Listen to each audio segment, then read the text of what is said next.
Today we did a massive transformation. My model had hair on the longer side and wanted a complete change, so that is exactly what we did. We took the hair down much shorter. Take a peek. If you have any questions, please feel free to hit me up anytime, and I hope you guys enjoy this video. Alright, so here is the before of my model, and here is me now getting started on the haircut. So, I decided that I wanted to take the hair down on the sides and back first. So I'm starting by removing all of the weight and all of the length on the sides and back before I execute on the top. I wasn't 100% sure on how I'd want to execute the top, but I was 100% sure on how I wanted to execute the sides and back. So I thought, let me complete the sides and back first, because the length, the look, might inspire me on what I'd want to do at the top. And that's exactly what happened. Typically, whenever I want to do a haircut where I'm not too sure about a certain part of the haircut, I start wherever I am sure. And usually what ends up happening is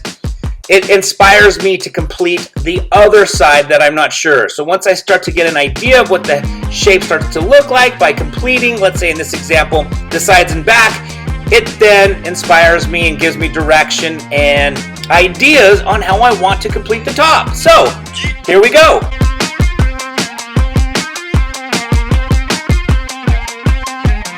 Alright, so I've completed the right side of the head. Now I'm going to do the exact same thing on the left side of the head, working my way from the sides back to the center back. And once I've finished creating the length and shape of the sides and back, then I will execute the outline of the haircut.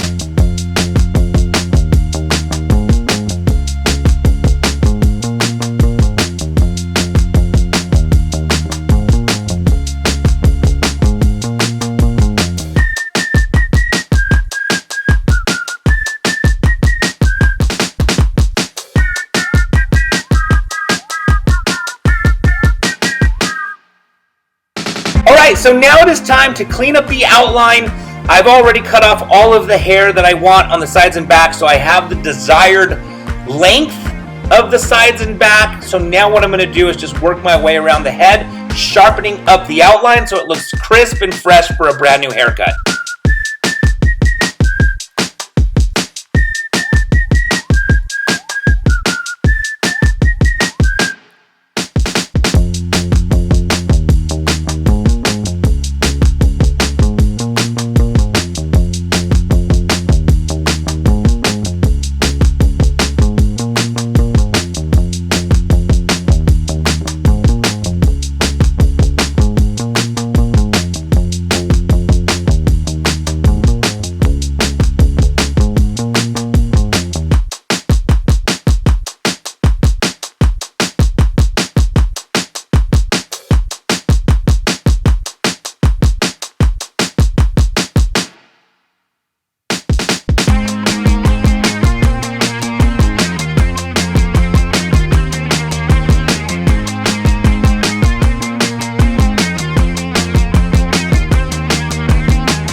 Now, something that I like to do, even though I cut the sides and back through my fingers and the hair is a little bit longer, I like to scissor over comb the shape. I just take my scissors, go through, and dust off the edges just to sharpen up the shape even more.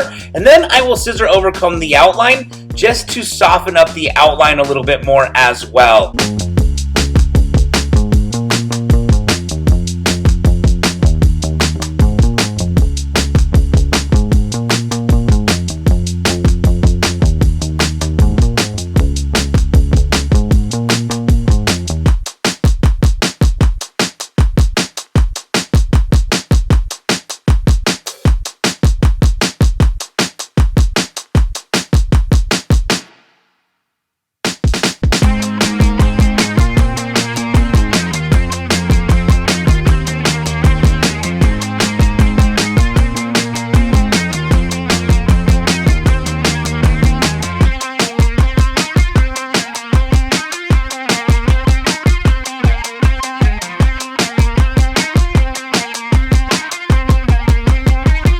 So now that I've completed the sides and back, it is time to drop the top down. And one of the things that I'm going to do here is I'm going to blend the top to the length that I did on the sides and back. So as you can see here, I'm basically taking a section and I'm using the underneath, the sides and the back as my guide and cutting straight up, keeping a square shape. I'm going to do this all the way around the head so that I can maintain a blended look and not a disconnected look from the sides and back to the top.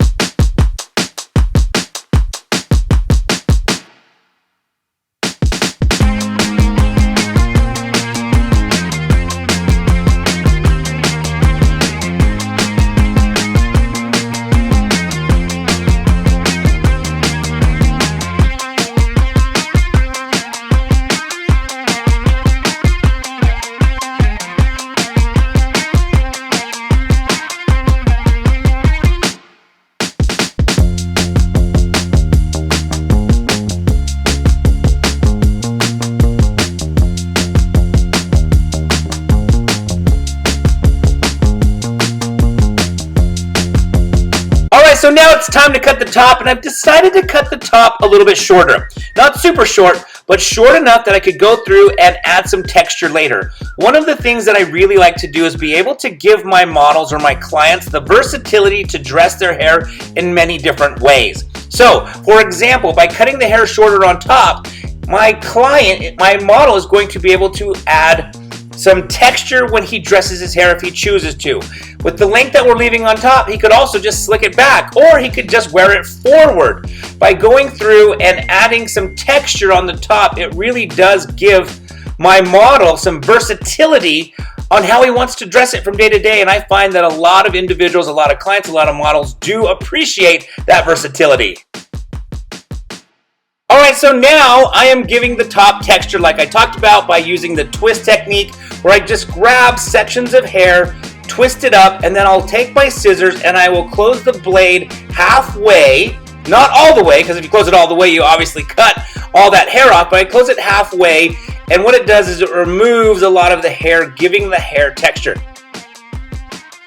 Alright, I'm also using the slice technique where I'm taking my scissors and just slicing through the hair, not closing my blade all the way, but kind of slicing through just to create even more texture across the top. And you can see as I do these two techniques, the twist and the slice, it's starting to create a lot of nice texture on top that my model could choose to dress his hair that way if he wants, or, of course, he could always just wear it slicked back. He could always just comb it back, brush it back. He doesn't have to wear it with texture, but in the event that he chooses and wants to, he can wear it messy, he can wear it with texture, and it just gives him that versatility I was talking about.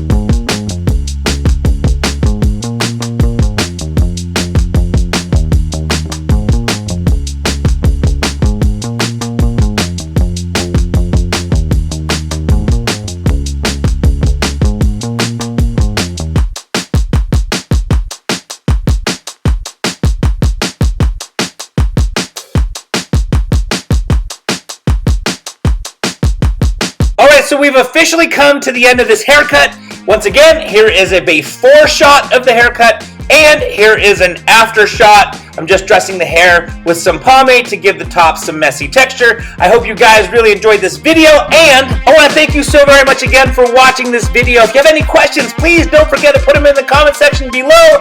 Please give this video a thumbs up, and don't forget to subscribe to this channel, and thank you so much again for watching.